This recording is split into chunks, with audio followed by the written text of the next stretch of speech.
बताने का तरीका होता है कि भाई ये तो वर्जन्स हो गए और ये किताबें हो गई, ये टेक्स्ट हो गए, तो अच्छा तो अब आप ये बताइए कि आपको कैसा समझ में आया और आपने कैसे सुना और आप कैसे, आपकी ग्रोथ जो है रामायण के साथ कैसे हुई है।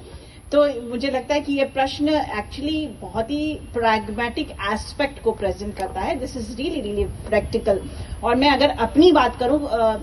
विच is very personal feeling to me since I have heard of Ramayana, तो जैसे हम लोग में जो संस्कार होते हैं, जो हिंदू संस्कार हैं, और जब हम लोग मंदिर की स्थापना करते हैं तो हमेशा, जैसे आपने कहा ना कि वो घर में अगर कोई बुरा करता है या कुछ भी बिछड़ा है तो घर का बेदी लंका ढाए, तो उसी तरीके से जब एक सार्थक संवाद की बात मैं करूंगी कि जब हम लोग मंदिर बनाते हैं, मंदिर की स्थापना रखी जाती है, तो घर में सभी बड़े कहते हैं कि राम दरबार का होना बहुत जरूरी है, राम दरबार जरूर होना चाहिए। तो राम का दरबार यानी राम, सीता जी, लक्ष्मण जी और हनुमान जी, तो ये जो परिवार है ना, जो ये पूरा सृष्टि, हाँ, ये जो पूरा आपका भरत शत्रुघ्न और ये जो पूरा परिवार है, परिवार यानी जो सृष्टि है, उसका जो संवाद है ना, वो मेरे को वहां से मैंने समझा कि ये क्या कॉन्सेप्ट है। और जैसे एक सबसे फेवरेट जो पूरी रामायण में जो मुझे मेरा पर्सनल जो वो है, वो कैरेक्टर जो हनुमान जी का है कि वो setting fire on the tail when he is inside the Lanka and how he utilised that fire to burn Lanka. तो वो जो अपॉर्चुनिटी इन क्राइसिस है, तो अपॉर्चुनिटी इन क्राइसिस की जो संवाद है, और आजकल जो चूंकि मास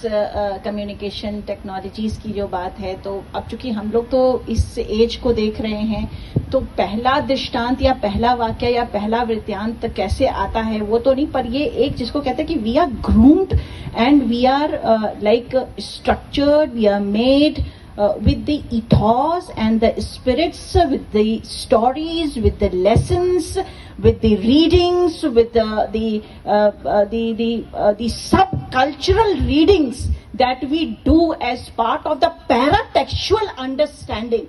जो खाली किताबों में नहीं है, जो हमारे आसपास से संवाद से है। तो मुझे लगता है कि रामायण का इंटेक वहीं से होता है, राम कथाओं का इंटेक वहीं से होता है। तो बाद में हम लोग ये सब देखते हैं कि रामलीलाएं हैं या ये है, तो मेरा तो जो मुझे लगता है एक्सपोजर ये इस तरह के सांस्कृतिक संवाद से हुआ, तो वो इस तरीके से हुआ, and that's why I find this very popular epic as one of the important cornerstone, not only to connect the Southeast Asian countries but the entire world. तो ये मेरा पर्सनल वो है। से रामायण की बात करते हैं तो वाल्मीकि जी ने रामायण लिखी, उसके बाद में हो सकता है बीच में कुछ और कथाएं लिखी गई।